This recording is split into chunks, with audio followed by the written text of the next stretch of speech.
Buni bilarmidingiz? Koinotdagi kosmik jismlar ham ovozga ega. To'g'ri, kosmos vakuum bo'lganini hisobiga u yerda ovoz yo'q. Lekin olimlar radio to'lqinlarini yozib olib, ularni tovushga aylantiradilar va shunday qilib biz kosmik jismlarning ovozini eshitishimiz mumkin. Masalan, qora tuynukning ovozi mana bunaqa.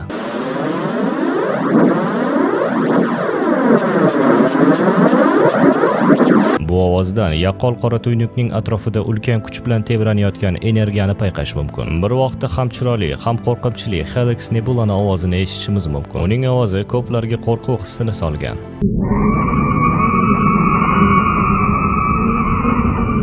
Nimagaligini tushuntirib o'tirish shart emas deb o'ylayman. Bizning quyoshimiz ham ovoz chiqaradi. Uning plazma tebranishlari kuchli vibratsiya sifatida eshitiladi.